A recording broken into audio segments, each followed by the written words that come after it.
ya, hopefully ya. Oke. Saya mulai dengan menjawab pertanyaan ya.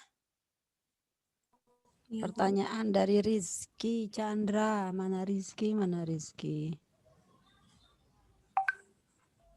Rizky Chandra udah masuk belum? Hadir, Bu. Oke. Apabila ada biaya lain-lain atas pembelian obligasi, broker, dan lain-lain itu diapakan ya Bu? Apabila jadi expense, apakah harus dieliminasi juga? Oke, kalau kita di sini kan kita bermain di dua pihak ya. Yang satu yang issuer, yang satu yang investornya gitu kan. Entah siapa yang issuernya, bisa P, bisa S ya. Itu issuernya. Nah, kalau issuer bagaimana kalau kita menerbitkan bond? Itu kan biasanya ada biaya penerbitan, ada biaya lain-lain gitu kan. Kalau biaya penerbitan masuk ke mana? Masuk ke bonds payable-nya, mengurangi premium atau menambah diskon ya. Kalau biaya lain-lain yang tidak masuk expense saja. Oke. Terus kalau kita sebagai investor ya. Kalau sebagai investor kalau kita beli obligasi bagaimana? Kan tergantung ya Kak ceritanya kalau investor itu bisa dikelompokkan sebagai trading atau sebagai available for sale. Nah, biaya pembeliannya diapakan? Kan agak-agak beda-beda tuh ceritanya ya. Nah, kalau misalnya biaya pembeliannya biaya pakai agen dan sebagainya ya, biaya macam-macamnya biasanya di expense. Jadi tidak masuk ke dalam obligasi. Tidak masuk ke dalam investment in bond. Nah, di dalam cerita konsolidasi kita udah nggak cerita di masing-masing perusahaan. Jadi di sini masing-masing perusahaan sudah istilahnya sudah membukukan masing-masing transaksi.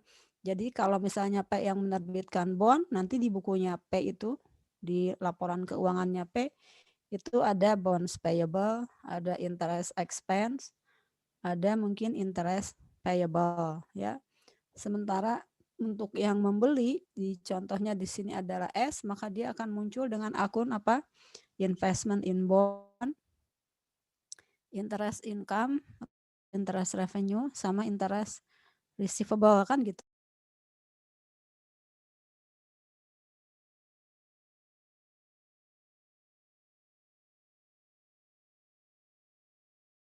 Dia ke konsolidasi yang mau kita hilangkan adalah bonds payable dan investment in bond-nya gitu ya. Jadi kita udah nggak cerita lagi expense-nya gimana. Expense itu di AKM, di buku masing-masing. Bukunya P sebagai penerbit bagaimana, bukunya S sebagai investor bagaimana. Udah selesai. Nanti kalau AKL itu tinggal melihat dari hasil transaksi itu P melaporkan bonds payable berapa, S melaporkan investment in bond berapa, terus tinggal dieliminasi. Gitu Rizky. Oh, oke, baik, Gimana Bu. Ki? Oke, baik, Bu. Mm-mm. Bu, izin bertanya lagi, Bu. Izin Ya, bertanya lagi kalau misal iya. S membeli P ya, Bu ya. Membeli S obligasi membeli P. bondsnya P. Ya. Kemudian terkait pembelian ini tuh ada biaya yang dikapitalisasikan gitu Bu ke bondsnya. Berarti kan nilai bonds yang dijual oleh P dengan nilai bonds yang dibeli oleh S kan berbeda, Bu. Itu gimana, Bu? Ya emang beda, emang nggak sama, emang kenapa? Kalau beda ya tinggal nanti ada cerita yang lainnya. Oh, oke, Bu. Makanya saya tanya lagi di AKM, di AKM kalau perusahaan membeli investasi dalam bentuk bonds, jurnalnya gimana? Ayo. Yang biaya pembeliannya, misalnya kan pakai makelar tuh atau di bursa lah ya. Kalau beli itu kan ada itunya, ada biayanya. Dikemanakan itu? Saya balik tanya di AKM gimana itu biaya pembelian investment?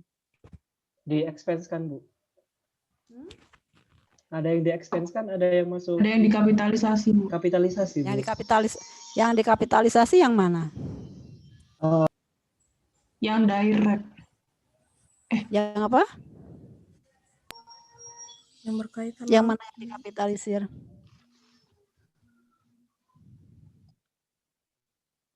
Ayo diingat-ingat lagi. Kalau misalnya ya, misalnya expense-nya dikapitalisir, artinya kalian harus apa? Mencari tingkat bunga efektif yang baru dong. Oh iya. Iya. Sekarang begini nih ya, misalnya saya membeli bond ya, misalnya dengan kurs 95%. Jadi saya beli bond $1.000 dengan kurs 95% ya. Berarti kan saya menjurnalnya investment in bond pada kas 950 ya. Nah, dengan kurs 950 kan pasti bunga pasarnya itu lebih apa? Lebih tinggi daripada bunga kupon obligasi yang saya beli. Ya. Terus saya misalnya mengeluarkan biaya yang akan dikapitalisir, maka jurnalnya menjadi apa? Bonds payable, bond investment pada cash. Jadi investment in bondnya kan naik. Nah, jadi investment in bond dengan investment in bond bukan 950 sekarang menjadi 960. Artinya kalian harus mencari bunga pasar yang sesungguhnya. Bukan bunga pasar yang tadi yang 950 karena sekarang bonds payable-nya misalnya jadi 960. Misalnya ada biaya pembelian bonds yang 10.000 yang harus ditambahkan ke bondsnya, dikapitalisir ke bonds. Berarti kan bond investment pada cash nambah 10. Berarti bonds payable-nya bukan 9,5 dong. Jadi berapa? 960. Nah, dengan 960 berarti kalian harus mencari berapa tingkat bunga efektifnya. Kan gitu. Berarti mencari bunga efektif yang baru. Untuk apanya? Untuk amortisasi diskon dan premiumnya. Jadi bukan yang semula 950 gitu. Tapi yang 960. Nah, berapa bunga efektifnya gitu. Oh, oke, Bu. Sudah jelas. Terima kasih, Bu. Ya, selama ini kalian gimana di AKM sama di Mankeu? Ibu, suaranya jauh. Ya? Tadi suaranya jauh. Oke, iya tadi jauh. Sekarang udah dekat? Udah. Ya, oke. Terus gimana? Ya kalau dikapitalisir ya ditambahin ke bond investmentnya kan.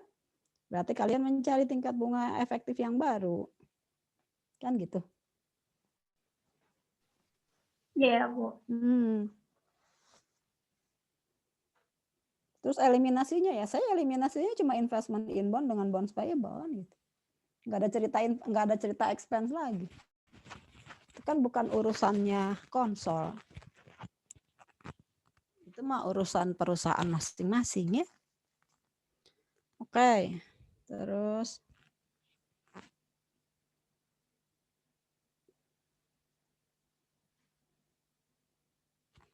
Anissa mana? Anissa Ramadanti.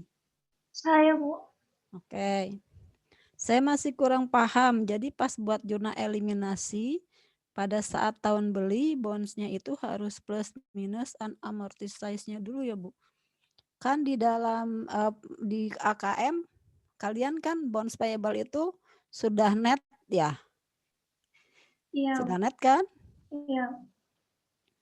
Jadi kalau misalnya ada bonds, ini kita dari investornya ya, ada bonds 1.000 ya, terus saya beli kursnya 95. Berapa saya mencatat bondsnya? 950 Iya 950 kan? ya. Iya. Itu kan di dalamnya sudah included ada diskon. Diskonnya berapa? 50. Terus nanti kan tiap periode kalian membuat amortisasi. Amortisasinya gimana? Investment in bond pada interest, investment in bond pada interest kan gitu. Iya. Pada interest income kan? Nambah kan? Iya. Mm-mm. Jadi pada saat dia kalau mau eliminasi ya di dalam laporan keuangan masing-masing itu sudah istilahnya nilai tercatatnya, carrying value-nya, bukan nilai nominalnya. Kan nyatetnya di AKM begitu. Iya, Bu. Ini nggak, Bu, mau nanya lagi. Kalau di bonds ini ada kasus dia dibeli nggak awal tahun nggak, Bu? Jadi amortisasinya itu dikali sama bulannya dia di tahun itu dong. Kita bergeraknya dari, kalau kan gini, bisa saja ceritanya P itu menerbitkannya 5 tahun yang lalu, ya, atau misalnya 2 tahun yang lalu. Jadi sekarang nih akhir Desember P menerbitkan bonds, misalnya jatuh temponya 10 tahun. Terus setahun kemudian, ya setahun kemudian S beli, kan nggak apa-apa, atau sama-sama jatuhnya 9 tahun lagi. Kalau misalnya dia belinya di tengah tahun gitu, Bu, di Juli. Ya nggak apa-apa, beli kan nggak harus nunggu akhir tahun. Artinya kalau belinya di tengah-tengah tahun masing-masing, ya, jadi kalau si P kan nggak urusan ya. Kenapa nggak urusan? Ya kan belinya dari bursa, ya nggak?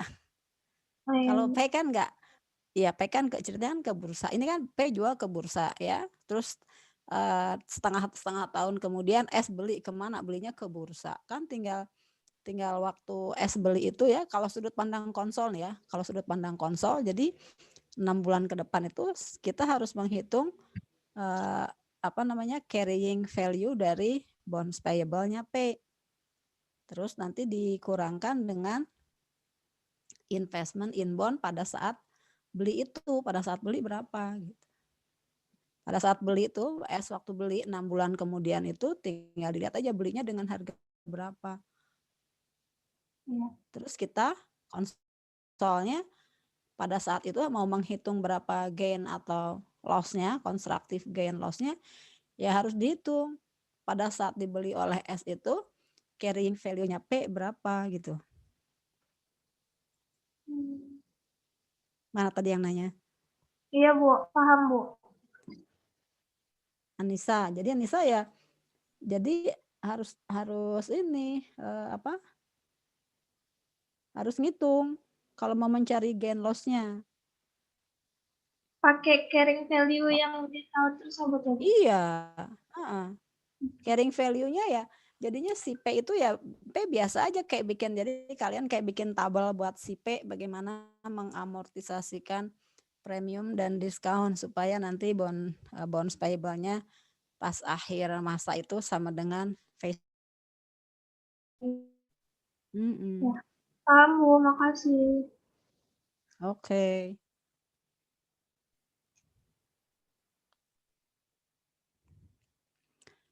Zahra, mana Zahra? Iya, Bu. Oke, Zahra. Mungkin tidak ya Bu, kalau bunga yang dipakai dalam amortisasi berbeda antara P dan S. Bunga apa maksudnya?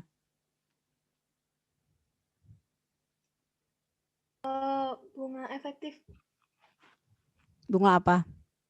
Efektif. Kan bunga itu ada 2, bunga apa? Iya, halo. Bunga efektif. Suaranya nggak kedengeran, Zahra. Ya. Kalau dalam cerita bond, bunga itu ada berapa? 2. 2. Bunga apa? Kupon sama Kupon sama efektif interest kan? Kalau kupon buat apa? Kalau kupon kan sebagai dasar pembayaran bunga. Ya, bunga kupon. Kalau bunga efektif untuk apa? Amortisasi, Bu. Pengakuan interest revenue sama interest expense gitu kan? Iya, Bu. Selisihnya apa? Amortisasi kan gitu? Iya. Ini yang nanya tadi siapa sih? Tadi Tapi nggak apa-apa yang jawab Yasmin, oke. Tadi kata Ini saya Zahra catat ya, saya catat ini yang Tadi komen. Zahra sudah jawab Bu tadi, cuma agak. Oke, ini ya. Oke. Tadi Nah, Zahra terus jawab efektif. bunga apa? Bunga efektif tadi katanya. Bunga efektif. Iya. Iya, justru yang dimasalahkan di cerita kita itu adalah bunga efektif antara P dan S-nya beda. Kalau bunga kupon nggak mungkin beda dong, ya. Memang bunganya itu beda. Karena bunganya beda, makanya ada cerita constructive gain atau constructive loss. Kalau bunganya nggak beda mah nggak ada cerita constructive gain loss, ya. Itu hanya nanti kalian hanya mengeliminasi investment in bond dengan bonds payable, interest income dengan interest expense, interest payable dengan interest receivable. Nggak ada cerita gain loss-nya. Kalau tingkat bunganya sama, tingkat bunga efektifnya sama. Justru yang jadi masalah di sini adalah kalau bunga efektifnya tidak sama, makanya ada cerita gain loss gitu. Ya. Zahra, Yasmin, Milen. Iya, Bu. Iya, Ibu Bu. mau nanya. Jadi di bonds di konsol bonds ini kalau misalnya di AKM kan dulu Bu ada kontrak rate sama market rate. Nah, ini tuh kayak kan tuh muncul premium sama diskonnya. Di sini tuh ibaratnya kayak gitu ya, Bu? Iya, ini mah Gain ini loss. kita melanjutkan cerita AKM. Kan di AKM kalian belajar penerbitan bonds gitu kan? Iya. Ya, bonds dari issuer. Terus kalian juga belajar investment in bond kan? Iya, Bu.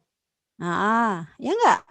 Iya. Nah, nanti kan masing-masing jadi masing-masing aja nanti si P akan menyajikan bonds payable. P akan menyajikan interest expense sama interest payable kalau misalnya belum dibayar. Terus S akan menyajikan apa? Investment in bond, ya, interest revenue sama interest receivable. Gitu. Jumlahnya ternyata nggak sama gitu. Kenapa? Karena apa? Tingkat bunga pasarnya pada saat P menerbitkan dengan pada saat S beli nggak sama. Nah, kalau nggak sama ada cerita gain loss. Kalau sama mah ya udah cuma tinggal dihilang-hilangkan saja, dieliminasi karena prinsipnya tidak ada utang piutang antara induk sama anak. Nah, ini cerita kita utang piutangnya itu lewat bursa. Kebetulan si tingkat bunga efektifnya tidak sama sehingga ada cerita constructive gain sama constructive loss. Gitu. Ya, jadi sama seperti tadi yang nanya siapa tadi? Anissa ya. Jadi kita melanjutkan cerita AKM. Jadi P-nya sebagai issuer versi AKM. S-nya misalnya di sini sebagai investor versi AKM. Terus AKL-nya di mana? AKL-nya kita buat laporan konsolnya, gitu. Ya, Bu. Paham. Makasih, Bu. Gampang kalau kalian AKM-nya memahami bagaimana menghitung bonds payable, menghitung amortisasi premium discount, menghitung interest expense ya. Kalian juga paham bagaimana menyajikan investment in bond, amortisasi premium discountnya, pengakuan interest revenue-nya, gampang.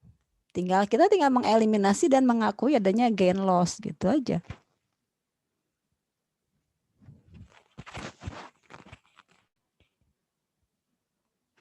Oke, ada pertanyaan lagi nggak? Oke, itu tadi Nisa ya. Bu, berarti Zahra. Oh, Zahra. Ibu mau. Terus ini Nur Muhammad, mana Nur Muhammad? Saya, Bu. Ya, saya masih belum paham kenapa saat pembelian oleh S ada diskon, sedangkan di P ada premium. Sepaham saya dulu kalau pencatatan bond hanya pencerminan dari pencatatan debt investment. Karena di soal itu diceritakan P jualnya kapan, S jualnya kapan. Jadi not at the same time gitu. Jadi pada saat harusnya kan kalau misalnya bareng-bareng gitu kan, Sebentar. Saat pembelian oleh S ada diskon, sedangkan di P ada premium, kan bukannya benar? Kalau S, kalau yang jual premium, premium tuh dari sudut pandang siapa sih? Apa yang dimaksud dengan premium? Apa yang dimaksud dengan diskon? Saya tanya dulu. Premium itu apa? Premium berarti yang diterima lebih besar dari nilai bondnya ya, Bu? Premium itu berarti kalau dijual at premium berarti dijual di atas parnya ya, di atas face value, di atas nilai nominal, itu berarti premium ya. Iya. Kalau diskon berarti dijualnya di bawah apa namanya? Par value. Nah, kalau di sini diceritakan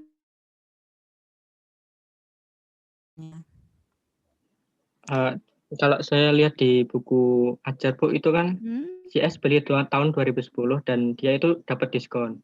Sedangkan kok pas saat 2010 itu secara di DP-nya itu masih terdapat premium, Bu. Nah, apakah premium itu tuh dari pembelian-pembelian sebelumnya itu secara kolektif keseluruhan masih premium walaupun pembelian S itu ada diskon? Atau itu bagaimana, Bu? udah berubah. Coba lihat ini kan sudah berubah banyak. Jadi kalau misalnya sekarang saya menerbitkan dengan premium, ya itu mungkin udah tahun keberapa udah nggak cerita premium lagi. Jadi di sini waktu si P menerbitkan bonds itu premium dia, ya. Tapi setahun kemudian ketika S membeli bonds yang sama, ternyata udah nggak premium, bunganya itu sudah berubah banyak. Jangankan setahun ya, bunga itu sangat cepat sekali berubahnya, bunga pasarnya. Jadi bisa ketika P menerbitkan bond, ya itu premium. Tapi saat S beli, dalam selang waktu berapa lama, udah nggak premium gitu. Dia belinya udah diskon, gitu, Nur. Oh, berarti misal P-nya terbitkan tahun 2008, 2 tahun sebelum S beli itu pernah terjadi premium yang cukup banyak gitu ya, Bu. Jadi pas S beli itu premiumnya walaupun dikurangi dengan diskon oleh S itu masih jumlahnya masih premium gitu ya, Bu. Kalau S kan tidak beli ke P. S itu belinya kemana? Ke bursa.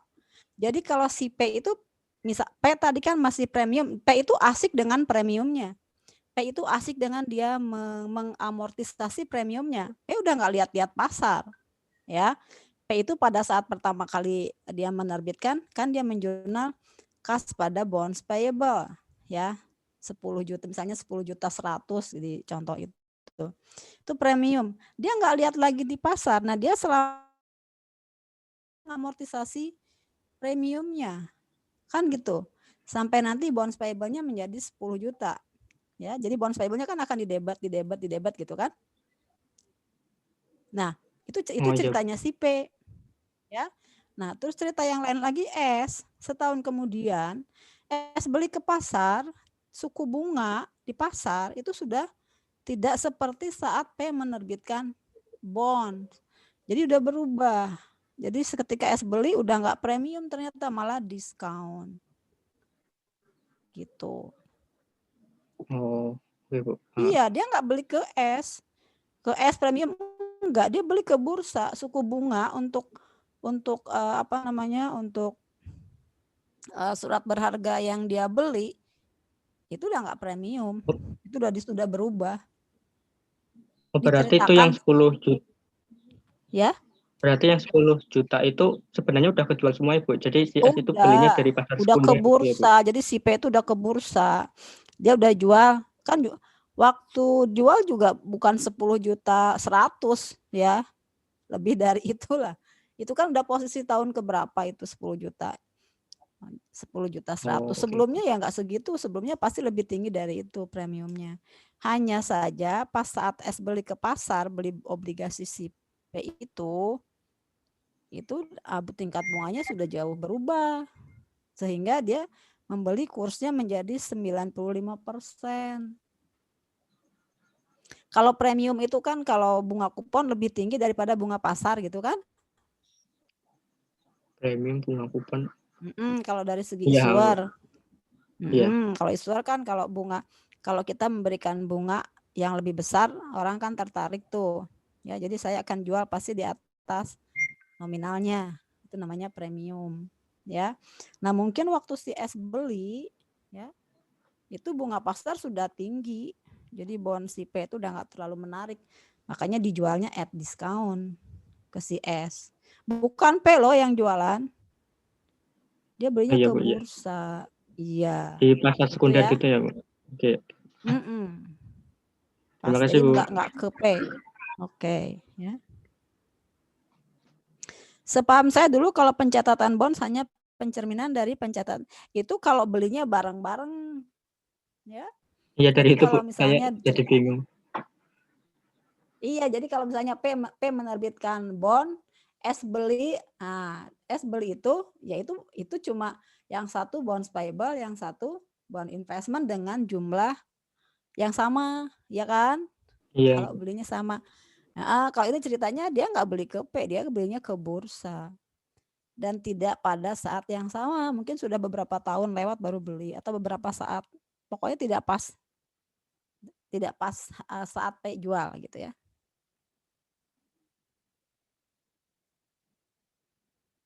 Yudis mana Yudis? Saya, Bu. Yudis. Mengapa saat menghitung income from S dan NCI, amortisasi untuk bondsnya dihitung dari constructive gain loss dari selisih interest saja ya Bu? Mengapa constructive gain loss dari selisih bonds payable investment bond tidak digunakan untuk menghitung amortisasi bond? Oke, ini Yudis ya. Kalau saya menghitung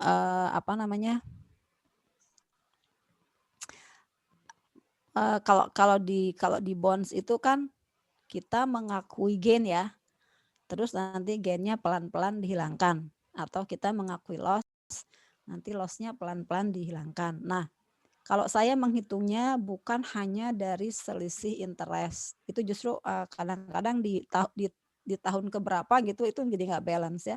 Kalau saya menghitungnya adalah dari dua-duanya. Jadi misalnya di tahun pertama ya, saya lupa ada 2 angka kan di situ, ada selisih bonds payable dengan bond investment. Yang kedua selisih interest expense dengan interest revenue gitu kan? Iya, Bu. Ya. Nah, kalau di tahun pertama yang dicontohkan yang di bahan ajar itu kan totalnya 60.000 ya. Gain ya. Totalnya gain 60.000. Nah, nanti di tahun kedua saya akan menghitungnya sama. Jadi selisih bonds payable dengan bond investment berapa, selisih interest expense, interest revenue berapa, kemudian dijumlahkan. Nah, penurunan dari 60.000 gain di tahun pertama ke penurunan ke gain tahun kedua, itulah yang disebut dengan piecemeal the recognition of gain. Saya tidak selisih interest expense, interest revenue sebetulnya. Tapi kalau saya menghitung total penurunan dari selisih kedua unsur tersebut. Gitu. Mana Yudis? Oh, berarti itu menghitungnya bukan hanya selisih antara interest ya, Bu, tapi dua-duanya gitu. Kalau sekilas sepertinya itu hanya selisih interest revenue sama interest expense ya. Tapi konsepnya sebetulnya bukan itu. Jadi si gain itu kan terdiri dari 2 unsur ya. Di tahun kedua juga tetap gain, cuma namanya ganti jadi RE atau investment gitu kan. Nah, itu sebetulnya pencerminan dari selisih bond dengan selisih interest. Nah, totalkan selisih bond, selisih interest itu totalkan tiap tahun. Nah, perubahannya dari tahun pertama ke tahun kedua itulah yang diakui sebagai the recognition of gain atau the recognition of loss ya. Di awal-awal tahun itu akan sama dengan selisih antara interest expense dan interest revenue. Tapi ada kalau misalnya kita panjang 5 tahun, 10 tahun tuh ada di tahun tertentu mereka itu nggak sama gitu, bukan itu. Nah, yang lebih pas itu adalah penurunan dari gain. Sedangkan gainnya terdiri dari 2 unsur. Kalau saya jumlahkan dua-duanya. Selisih bond sama selisih bunga, jumlahkan. Tahun pertama berapa, tahun kedua berapa, penurunannya itu yang merupakan dari recognition-nya. Gitu kalau saya. Oh, Tidak hanya sekedar interest. Nah, berarti gini ya Bu, berarti ya, setiap tahun tapi itu kalau di tahun pertama, tahun kedua biasanya sama dengan selisih interest expense biasanya. Kalau 5 tahun biasanya kalau nggak tahun ketiga, kalau tahun keempat itu jadi beda gitu. berarti gain setiap tahun yang dieliminasi itu berbeda-beda ya Bu, nggak selalu sama gitu ya. Karena kita pakai effective interest. Kalau dulu amortisasi bond premium discount itu boleh pakai straight line. Kalau pakai straight line yang 60.000 tadi tinggal dibagi 5 aja. 12 gitu. Kalau sekarang kan si bunganya kan makin ke sini makin berubah kan? Karena carrying amount-nya kan berubah tiap tahun. Iya Bu. Jadi tiap periode beda-beda ya. Oke Bu, paham Bu. Terima kasih Bu. Oke, ya. Marcella kenapa? Kenapa gain on retirement hanya terjadi di tahun pembelian saja, Bu? Kata siapa? Ini hanya masalah akun apa yang dipakai. Kalau di tahun sama seperti gain on sale of land, gain on sale of equipment itu kan hanya ada terjadi di tahun terjadinya transaksi. Tahun berikutnya udah nggak gain lagi, diganti sama apa? Kalau metode cost pakai RE. Gitu ya. Marcel mana Marcella? Saya Bu. Gitu. Jadi ini sama seperti kita membahas fixed asset. Tahun keduanya kan nggak ada cerita gain lagi. Tahun keduanya ke RE. Kalau cost, ya. Nah, jadi akun gainnya itu hanya terjadi di tahun terjadinya transaksi. Tahun keduanya gain juga, tapi diganti gainnya gitu kan?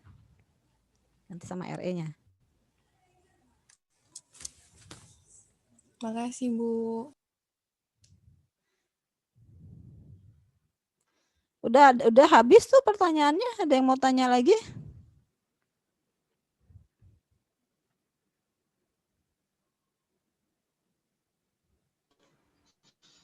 Bu, izin bertanya, Bu. Ya, Farhan. Ya, saya yang mau ditanyakan itu terkait yang ini Bu, yang yang jurnal 10% bonds payable pada investment in bonds pada gain on retirement of bonds. Itu kan kalau untuk tahun selanjutnya gainnya jadi RE ya Bu, kalau yang pakai cost method. Kalau yang equity method digabung gimana? kan tadi RE-nya sebelumnya diganti akunnya menjadi investment. ya. Kan tadinya Ya, gain RE-nya on tinggal diganti retirement aja. itu Ah, oh berarti nanti investmentnya digabung gitu ya Bu? digabung Maksudnya gimana? kan dia awal jurnalnya kalau yang tahun selanjutnya itu debitnya bonds payable, kreditnya investment in bonds sama gain on retirement. Kalau tahun sekarang, kalau tahun selanjutnya Enggak. Gain, berarti kan gain gainnya yang diganti gini. Tadi kalau tahun pertama gimana jurnalnya tadi? 10% bonds payable. Terus apa ya tadi? pada investment in bonds dan gain Bukan on tadi retirement 10% of bonds. bonds payable pada investment in bond. Ya. Ya, debitnya apa? Bonds payable, terus investment in bond gitu kan? Terus gain. Ya. Nah, Ya. Oke, terus satunya lagi apa? Satunya lagi interest revenue pada interest expense pada gain, ya. Oke. Ya. Tahun depannya si gainnya diganti jadi RE atau investment. Bukan investment in bond, investment in S. Oh iya, astagfirullahaladzim. Iya. Jadi tahun depan gainnya diganti dengan RE atau investment in S. Lain dong. Kalau investment Iya, in Bu, S iya, mah Bu. kan saham. Kalau investment in bond Iya. kan bond. Ya maaf Bu, salah lihat Bu. Wah, kamu udah kemana aja ya? Nah, ini ceritanya kalau investment in S kita kan saham, bukan bonds-nya. Iya, Bu. Karena Oke, makasih, Bu. Ya, jadi kalau kalian Iya. kembali ke metode equity, ya, P menggunakan metode equity. Jadi kita lagi cerita P-nya sendiri. Nah, kalau yang di equipment kan P membuat jurnal, ya ingat ya yang equipment yang unrealized gain 30.000 ya, yang berapa tahun? 5 tahun ya, yang 6.000 kan kalian membuat jurnal di P-nya ya. P-nya itu kan income pada investment 30, terus investment pada income 6.000 di bukunya P beneran. Kalau di sini gimana? Kalau kita justru mengakui adanya gain. Ya, adanya gain ya berarti investment pada income 60.000. Investment pada income 60.000, terus nanti yang terrealisirnya, yang the recognition-nya bukan terrealisir, justru di apa tidak diakui ya, maka jurnalnya tinggal dibalik ya. Di situ income pada investment sebesar berapa tadi itu di materinya, yang selisih interest expense sama interest revenue-nya itu.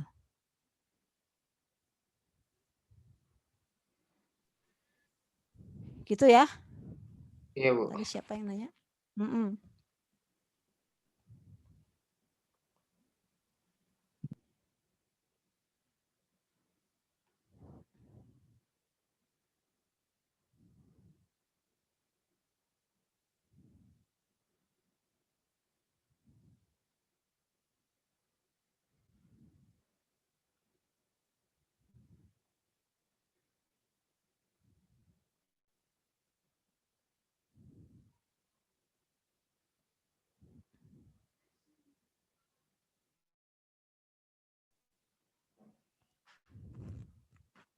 Halo?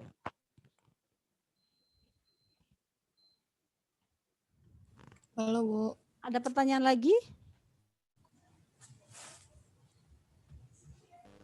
Kalau bahas soal gitu bisa, Bu. Kenapa, Milen? Kalau bahas soal boleh, Bu. Soalnya masih bingung kalau belum praktek. Soal yang mana? Mungkin soal buku ajar. Soal yang mana? Soal buku ajar boleh? Ya, Bu, di buku ajar. Iya. Soal yang di buku ajar. Iya, Bu. Saya masih bingung yang kalau ngitung income from sama NCI-nya itu, Bu. Income from mas sama ya. Jadi bondnya kalau posisinya gain, ya. Sebentar. Ini kan posisinya kebalik sama depreciable fixed asset. Kalau depreciable fixed asset kan gainnya atau lossnya tidak diakui, terus pelan-pelan diakui. Kalau di sini kan justru harus muncul. Berarti kalau tinggal downstream atau upstream. Kalau downstream berarti muncul kan gainnya 100%. Terus nanti dikurangi dengan the recognition of gainnya.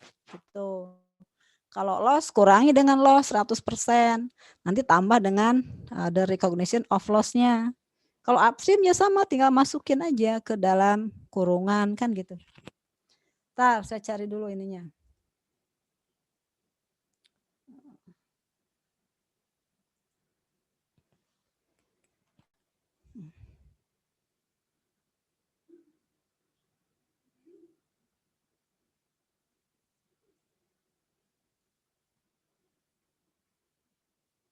Oh, sebentar ya. Ayo.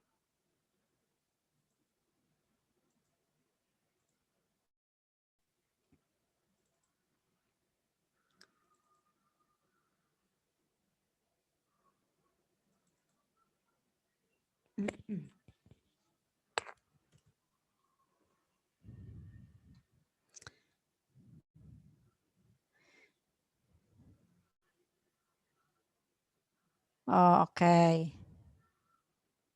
Sebentar ya. Putri kemana Putri? Fauziah?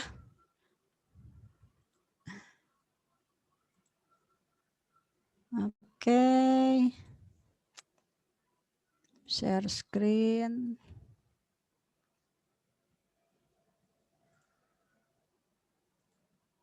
Ini soalnya.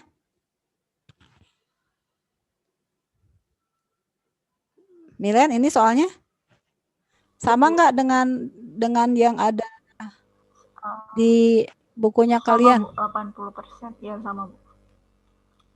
Sama? Iya, Bu, sama. Oke. Ya, ini sebagian neraca konsolidasi P dan S ya. Per 31 Desember 2010 ya. Ada current liabilities 40, ada long term liabilities 970 ya. Yang menerbitkan bonds payable adalah P ya. Pada 1 Juli 2010 S membeli 600.000 dari bonds payable P seharga 574.800. Nah, berdasarkan informasi tersebut, bila diasumsikan amortisasi premium diskonnya menggunakan efektif interest, buatlah A, B, C, D. Ya. Kalau mencari gain loss constructive retirement, berarti kan Milan harus mencari berapa posisi bonds payable P pada 1 Juli 2011. Yang kita tahu adanya bonds payable 970 ya. Itu net of discount 30.000. Nah, berarti kan harus mencari apa? Cari suku bunga dulu dong. Oh iya. Suku bunga efektif, cari aja posisi per 1 Januari 2011 atau 31 Desember 2010 ya. Jadi di situ ada bonds. Itu bonds payable-nya kira-kira berapa ya? 1 juta ya. Kan di situ ada unamortized discount 30 ya enggak? Net off ya. Ya, Bu. Berarti kan berarti nilai nominalnya kan 1 juta. Nah, kita punya si P ini posisi 31 Desember itu punya bond 1 juta face value-nya ya. Sedangkan carrying amount-nya 970 itu masih berapa tahun lagi itu? 4 tahun ya. 31 Desember 2010 kan sama dengan 1 Januari 2011 ya. Jatuh temponya ke 2015. Jadi berapa tahun lagi itu? 11, 12, 13, 14. 4 tahun apa 5 tahun? Dari 1 Januari 2011 ke 1 Januari 2015. 4 tahun kan? Ya jadi cari tuh dengan tingkat bunga berapa ya, bonds payable 1 juta ya, itu present value-nya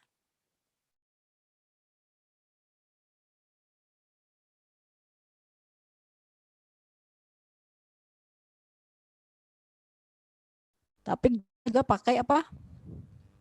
Pakai kalkulator. Pakai kalkulator. Jadi itu bunganya berapa tuh kira-kira? Apakah di atas 8% atau di bawah 8%? Di atas, Bu. Di atas ya. Bunga pasarnya, karena kalau bunga pasar tinggi kan present value-nya rendah ya. Ya udah dicari, udah ketemu belum?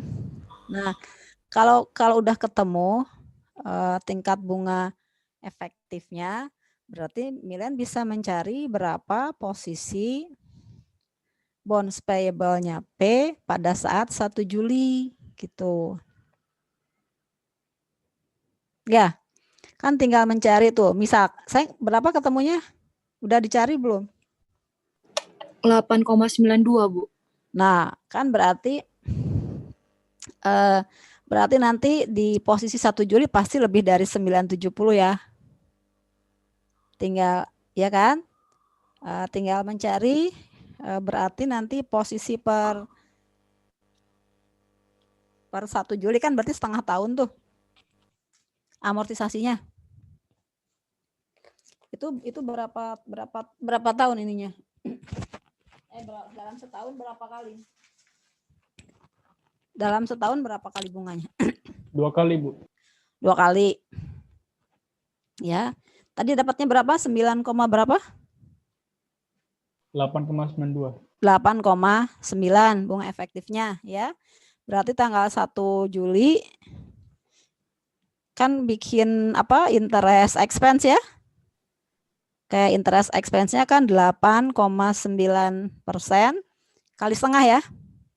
Iya, Kali Bu. setengah kali 970. Berapa tuh ketemunya?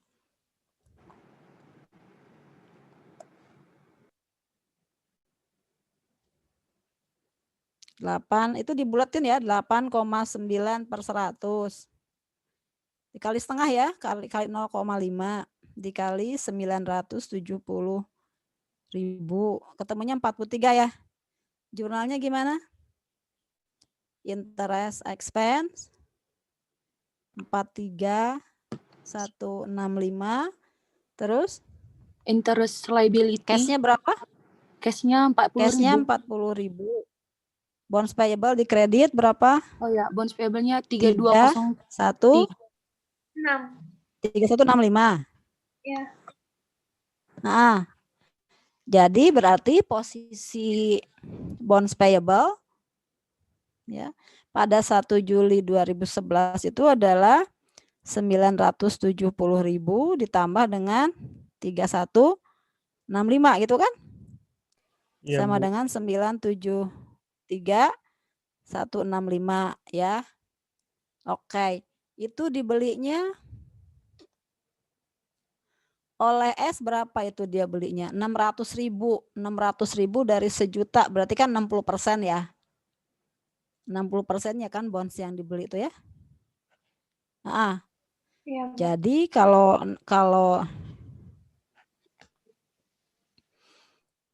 nah, jadi harusnya kan tadi posisinya 973 nih. Coba dikalikan dengan 60% berapa? 583 899, Bu. 583 899.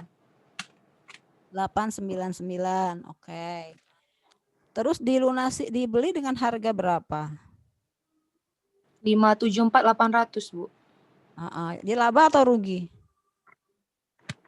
Berarti laba, Bu. Laba. Saya punya utang 583.899, saya hanya bayar 574.800 gitu kan. Saya stop dulu, ada azan ya. Iya, Bu.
Oke, gimana? Tadi yang tanya siapa? Milen ya? Milen tadi kayaknya ketendang keluar ya. Udah masuk lagi Milen? Iya Bu, tadi laptopnya macet. Iya. Oke, itu jadi yang A sudah terjawab ya. Gain. Gainnya ya selisih itu 583.899 dengan 574.800 gitu. Terus jurnal eliminasi yang berkaitan dengan bonds tahun 2011 gimana? Ya harus nyari lagi posisi 31 Desember berapa itu. Yang harus dicari dua kan? Posisi bonds payable dan posisi apa? Investment in bond. Kalau posisi bonds payable tadi posisinya kan 973.165.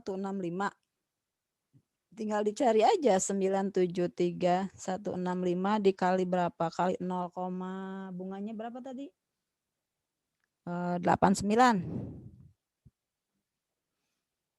Nah, tinggal dibuat lagi aja jurnalnya tadi. Jadi kita bikin lagi interest expense pada bonds payable pada cash. Terus jangan lupa 31 Desember 2011 CS juga bikin, dia mengamortisasikan diskonnya tuh, ya. Jadi berarti harus nyari apa lagi Milen atau tadi siapa? Putri Fauzia? Income-nya Bu. Yang si S kan harus ini lagi menghitung juga dia nilai apa tingkat bunganya berapa. Kan dia beli bond 600. Iya, Dia betul. hanya beli dengan 574.800. Jadi bunga pasarnya berapa? Gitu, nyari lagi. Diskon juga dia ya. Tinggal dicari aja tuh. Tapi kalau P posisinya itu dari 1 Juli. Jadi bukan 4 tahun. Berapa? 3,5 tahun. Jadi N-nya sekarang bukan 8. N-nya 7. Gitu. Si S, posisi S mulai 1 Juli. Udah ketemu belum bunganya? Bunga pasarnya per 1 Juli buat S. Nah, jadi S-nya dicari dulu. Nanti bond investmentnya pasti bukan 574.800, pasti sudah naik gitu. Karena amortisasi diskon. Tapi CR-nya sama kan, Bu? Apanya? Contractual rate-nya sama kan, Bu? Sama dong. Udah, iya, Bu. sama 8%. Iya, jadi tinggal posisi per 31 Desember dicari posisi bonds payable P berapa, posisi bond investment S berapa, gitu. Terus dicari interest revenue-nya berapa, interest expense-nya berapa, nah jurnal eliminasinya gimana. Terus pasti ada bond interest payable sama bond interest receivable. Ya, interest payable-nya pasti bukan 40 kalau kita, berapa kalau si S. Receivable-nya kan hanya 60%. 24 ya. 24.000, Bu. Ya itu aja yang dihilangkan. Jadi nanti interest bond interest receivable 24, bond interest payable 24 pada bond interest receivable 24. Nanti berarti interest payable-nya tinggal 16 gitu.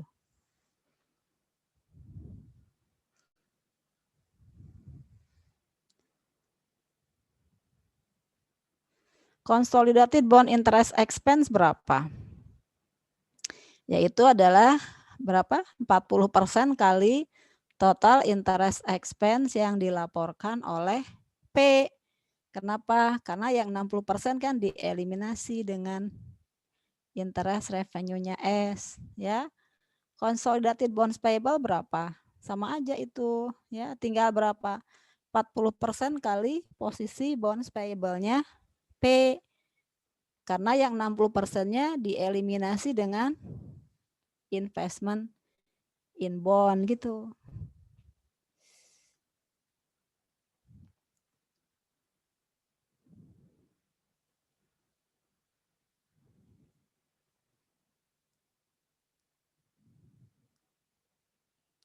Oke. Sudah? Atau silahkan dikerjakan, gimana? Terserah saya.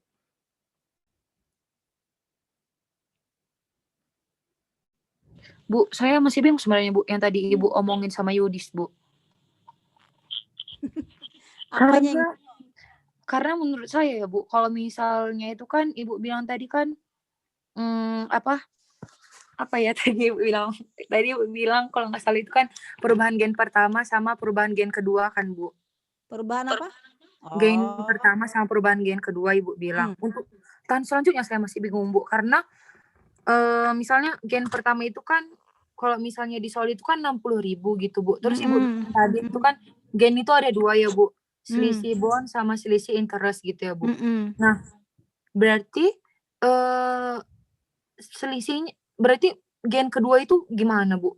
Bukannya cuman unrealisasinya aja Bu? Karena menurut saya kan gen kedua tahun pertama tadi kan 60.000 ya. Terus menghitung tahun kedua akan jadi berapa? Tahun iya, kedua. Bu. Hah? Iya, tahun keduanya itu saya bingung Bu. Karena saya berpikirnya gini Bu. Saya itu kayak yang menganut itu Bu, Bu, prinsip itu berdasar dari selisih interest-nya Bu. Jadi nyari NCI equity itu net income dikurangi sama interest income ditambah interest expense Bu untuk NCI equity Bu. Iya. Iya, tadi saya sudah cerita sama Yudhistira ya. Jadi kalau secara prinsip yang namanya the recognition of gain atau the recognition of loss itu adalah penurunan gain dari tahun pertama ke tahun kedua, ketiga, keempat. Nah, tadi saya bilang kalau di tahun pertama, tahun kedua aja itu penurunannya akan sama dengan selisih interest expense dan interest revenue. Tapi kalau panjang itu tidak sama. Itu maksud saya. Jadi lebih tepat kalau kita itu mencari penurunan. Tapi saya bilang tadi kalau tahun 1 tahun kedua aja itu biasanya sama dengan interest expense gitu. 1, 2, 3. Saya pernah membuktikan kalau tahun keempat itu enggak sama. Jadi harusnya penurunan ya. Penurunannya berarti yang gimana Bu cara? Ya ditotalin. Jadi gainnya kan terdiri dari 2 itu tadi 2 unsur. Iya Bu. Kan tadi unsurnya kan tadi selisih investment in bond sama bonds payable ada gain. Iya, Terus itu satu Bu. Ya, selisih interest ada gain. Iya, udah Bu. Ya, gain itu dijumlahkan. Oh. Tahun pertama kan 60. Ya. Tahun iya, kedua Bu. kan bukan gain lagi ya. RE kan? Iya. RE. Nah, itu dijumlahkan. Itu pasti dijumlahkan, kalau dijumlahkan tuh pasti kurang dari 60, udah turun dia. Nah, penurunan itulah sebetulnya yang namanya the recognition of gain. Yang piecemeal tadi, piecemeal the recognition of gain.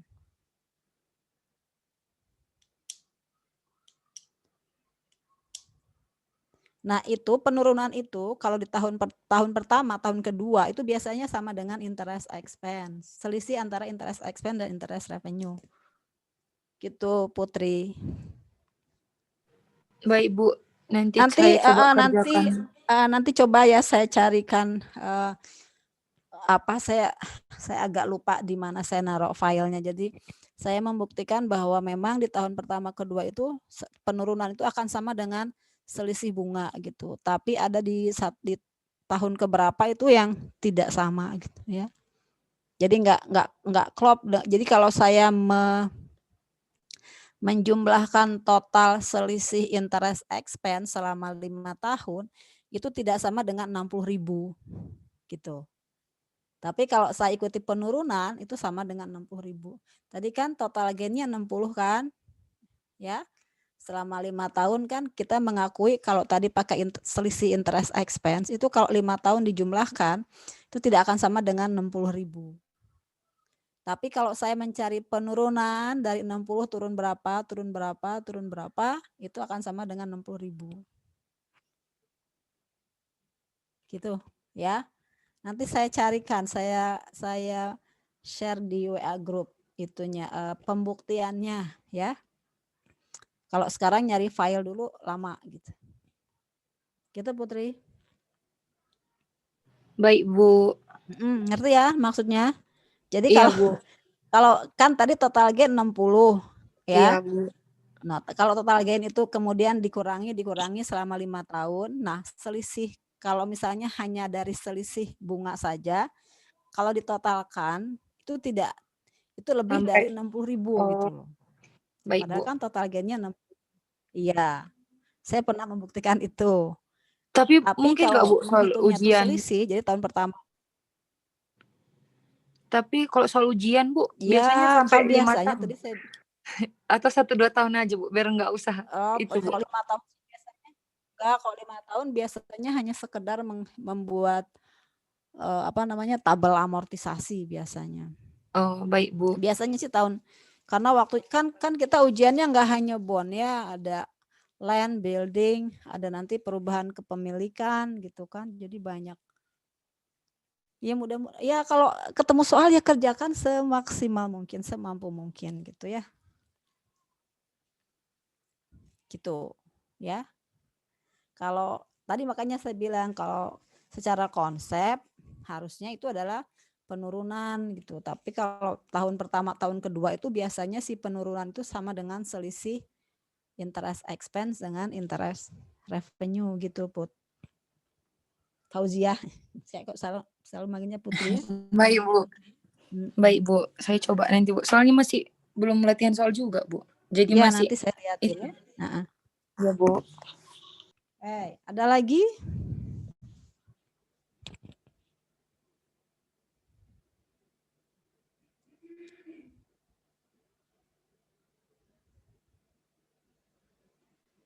Ada lagi kah? Tadi yang minta latihan soal udah? Kalau dibahas panjang karena harus mencari apa tadi tingkat bunga si S, tingkat bunga P berapa, tingkat bunga S berapa, ya, gitu. Kalau yang pertama berarti kan mencari carrying value bonds payable posisi 1 Juli. Harus cari bunga efektifnya P berapa, kalian menghitung carrying amount kan harus mencari amortisasi diskon juga gitu ya. Kemudian dikalikan 60% karena si S itu hanya beli 60%-nya. Lalu bandingkan dengan 574 ketemu gain loss. Yang Juna eliminasi berarti harus tahu dulu posisi berapa investment in bond per akhir tahun, berapa investment in bond sama bond payable sama investment in bond akhir tahun. Itu dua-duanya si P dan si S harus ketemu tingkat bunga pasarnya berapa. Ya. Kalau consolidated bond interest ya berarti kan cuma tinggal 40% kali total interest expense yang dilaporkan oleh P karena yang 60%-nya sudah dihilangkan. Oh, yang eliminasi. Yang konsol itu yang di worksheet paling kanan itu ya, Bu, maksudnya? Yang setelah yang setelah consolidated. Yang itu. Iya, posisi yang paling kanan. Oh ya, Bu. Kan yang interest expense-nya yang 600 kan sudah dieliminir.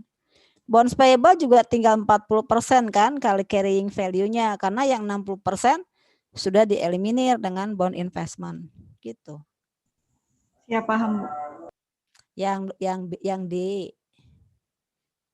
D-nya. Ya, kan tinggal 40% aja kali apa? Kali saldo bonds payable-nya P per 31 Desember. Iya, Bu. Karena yang 60%-nya kan sudah dieliminasi dengan bond investment gitu. Kalau ditanya berapa consolidated bond investment? 40% jika nggak ada ya. Oh iya, bond udah investmentnya 0 dong. Kan udah dieliminasi. Yang sisa apa? Bonds payable-nya. Kenapa? Karena tidak dibeli semuanya. Kalau CS beli 100% ada nggak consolidated bonds payable? Nggak ada, Bu. Ada. Ada nggak consolidated interest expense? Nggak ada, karena semuanya dieliminasi. Kalau belinya 100%, ini kan hanya dibeli 60%, berarti yang 60%-nya sudah tereliminir, tinggal 40% aja yang masuk ke laporan konsol gitu.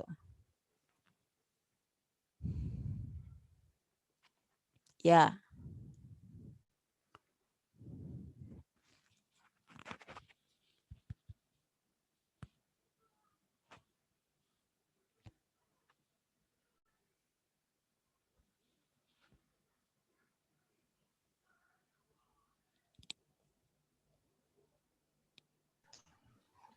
Bu, izin bertanya, Bu. Siapa nih? Yasmin, Bu. Yasmin? Iya. Ya, kenapa Yasmin? Berarti kalau di ujian gitu, bunga efektif itu kita suruh nyari juga, Bu. Tapi itu kan Oke. enggak Kalau di ujian pasti ya angkanya. tergantung. Kalau di ujian itu bisa bisa sangat gampang ya. Kalau sangat gampang itu berarti di laporan P-nya itu sudah nongol angka, sudah ada interest receivable. Pokoknya semuanya udah lengkap dan kalian hanya tinggal mengeliminir ya. Yeah. Jadi bonds payable-nya sudah ada angkanya, bond investment-nya di S sudah ada angkanya, kalian tinggal mengeliminasi. Itu yang paling gampang ya. Yang kedua dikosongin. Seperti investment in S, ini investment in bond dikosongin. Kalau dikosongin berarti kan kalian harus mencari posisi carrying amount dari bond sama dari bonds payable dan bond investment per 31 Desember. Nah, kalau itu ceritanya kan agak panjang gitu ya. Bisa disebutkan persentasenya, bisa disebutkan angkanya langsung ya. Jadi si effective interest itu kadang-kadang sudah dinyatakan, kadang-kadang disuruh nyari. Kalau sudah dinyatakan tingkat bunganya sekian, berarti yang harus dicari adalah present value-nya ya. Bisa juga yang dinyatakan itu adalah angkanya, berarti kalian harus mencari berapa tingkat bunga efektifnya gitu. Ya enggak? Yang Iya, paling Bu. gampang mah udah disebutkan angka udah nggak ada cerita persentasenya berapa, tapi sudah ada angkanya aja. Bonds payable sekian, investment in bondnya Tinggal ngejurnal ya, sekian. Bu. Iya, itu yang paling gampang soalnya ya. Cuma tinggal di close aja, dieliminasi aja. Yang susah itu kalau dikosongkan, suruh nyari. Nah, suruh nyari kemungkinan tingkat bunganya sudah diberikan. Kalau kan pilihannya ada dua ya enggak? Seperti kalian belajar bonds itu ya enggak? Iya, Bu. Yang diketahui kan nilai nominal. Nah, bisa pakai kurs ya. Kalau kurs misalnya kurs 95%. Nah, itu kan hanya tahu nilai present value pada saat diterbitkan. Tapi bunga pasarnya berapa? Berarti kan bunga pasarnya harus nyari, ya enggak? Kalau diketahui bonds payable face value 10 juta dijual dengan kurs 95%. Nah, berarti kan dijualnya 900 berapa? 50. Tapi kan kalian tidak tahu bunga efektifnya berapa. Ya. Kalau disuruh mencari atau disebutkan ada ada bonds 10 juta ya. Bunga kuponnya 10%, bunga pasarnya 9%. Berarti kan kalian disuruh mencari apa? Face value present value-nya atau carrying value-nya gitu. Ya, Yasmin. Berarti ya tiga-tiganya harus bisa. Yang paling gampang disediain, jangan usah repot-repot nyari, tinggal dieliminasi aja kalau yang sudah ada ya. Pernah juga kok keluar kayak gitu ya. Udah angkanya sudah lengkap, tapi yang kalian kerjakan malah sibuk nyari efektif interest ya.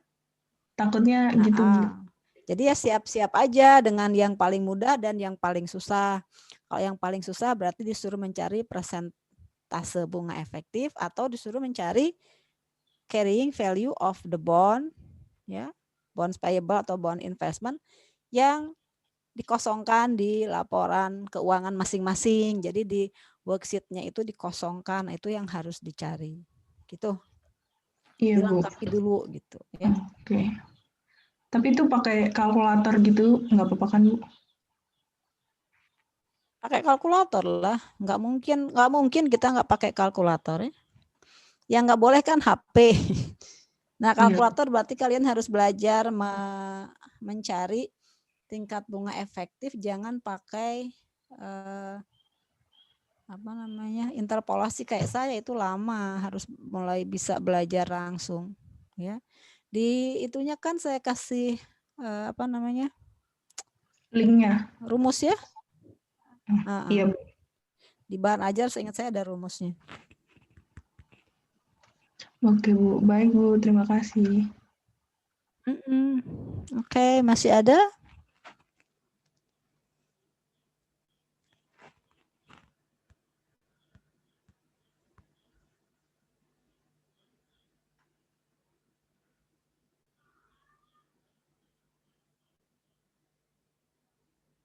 Halo? Ada pertanyaan lagi?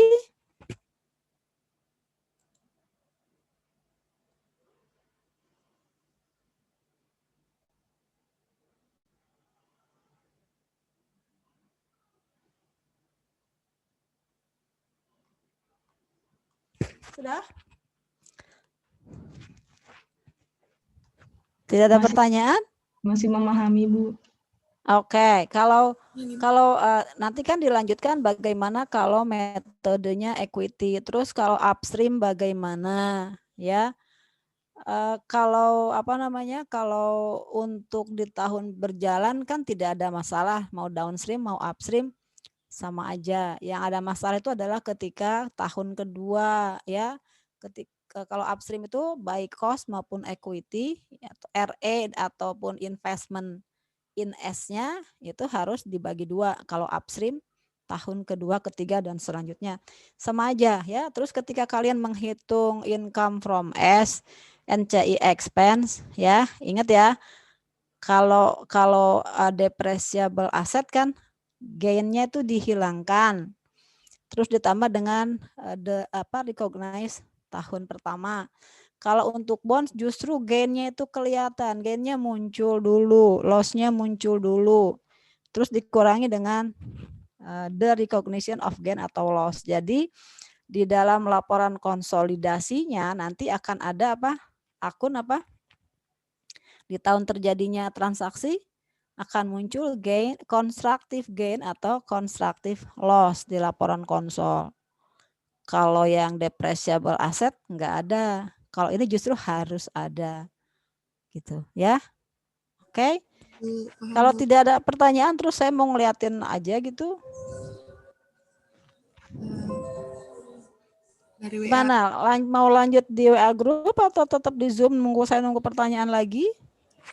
WA aja boleh, Bu. Sekalian baca-baca dulu, Bu. WA aja. Ya, itu tadi bolak-balik keluar masuk ya. Ya, Bu. Ya, sok silakan dibaca dulu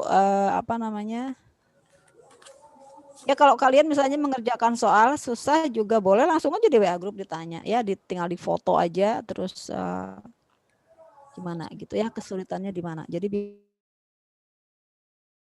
terus disuapin udah tingkat 3 ya. Belajar membaca sendiri, menyimak sendiri, kalau nggak ngerti tanya ya. Saya layani ya. Bu. Oke? Bu, izin nanya lagi, Bu. Sekali lagi terakhir, Bu. Siapa ini? Yasmin, Bu. Yasmin. Iya, Bu. Iya, saya selama masih ada yang nanya, saya layani. Ini, Bu. Gimana, Yasmin? Di bab yang obligasi ini kan kayaknya agak lebih susah daripada yang aset ya, Bu. Itu yang paling tricky. Susah karena kalian pemahaman di AKM-nya kurang, menurut saya. Dan agak lebih ribet menghitung effective interest ya. Iya. Nah, itu yang paling susah. Paling susahnya di situ.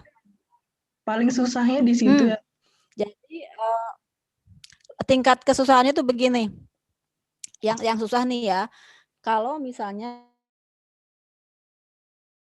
kalau di worksheet itu kan laporan keuangan P, laporan keuangan S kan dijajarin tuh. Terus di-adjust gitu kan, dieliminasi. Nah, yang susah itu kalau akun-akun yang berkaitan dengan transaksi bonds itu dikosongkan. Nah, itu berarti kalian harus mencari carrying value dari bond investment, dari bonds payable, interest revenue, dan sebagainya berdasarkan effective interest. Jadi tingkat kesulitannya di situ. Jadi ada cerita bunga-bunga gitu loh, bunga-bunga efektifnya. Jadi carrying amount-nya berapa. Nah, itu yang agak susahnya di situ. Jadi lebih banyak step yang harus diambil, Yasmin. Iya, Bu. Ya itu Bu, maksudnya. Ya, itu aja. Jadi kalau pemahaman di AKM-nya oke, kalian bisa bikin tabel amortisasi, oke? Ya, cepat gitu, itu bisa tahu posisi per tanggal ya. Gitu. Kalau saya nih, ya, kalau saya misalnya dalam mengerjakan worksheet, saya akan mengerjakan apa yang bisa saya kerjakan dulu. Ada misalnya tanah yang jelas ya tanah jelas. Kalau misalnya susah ya udah dikerjakan apa yang semampu seingatnya gitu. Tapi jangan kosong. Kalau saya prinsipnya gitu, jangan kosong. Kalau misalnya susah mencari itunya ya kosongin aja dulu gitu ya. Tapi yang lainnya tetap dikerjakan. Kalau ada lain ya lain kerjakan. Ada eksesnya harus dikerjakan gitu. Ya. Nah, mungkin kita mencari income from S NCI-nya salah gitu karena saya lupa nih gimana caranya yang ini. Ya nggak apa-apa, nggak usah masuk dulu. Paling kan saya kurangi gitu. Itu aja. Tapi berarti variasi soal paling susahnya iya itu Bu kalau dikosongin itu ya Bu. Baik Bu, itu aja. Terima kasih Bu. Ya sama-sama. Ada lagi? Kita tinggal setengah jam lagi ya. Oke, kalau gitu kalian membaca sendiri dulu. Mengerjakan soalnya ada berapa di situ? Di latihan? 2 Bu. Coba tuh yang nomor 2-nya dikerjakan ya. Saya tutup dulu, nanti kalian kalau nanya di WA grup ya. Iya Bu. Baik Bu. Oke. Terima kasih Bu. Ya sama-sama ya. Kok nggak bisa sih? Oke, stop share ya. Oh, ini chattingan siapa ini? Oke, Milen ya tutup dulu ya. Assalamualaikum. Waalaikumsalam. Terima kasih Bu. Sama-sama.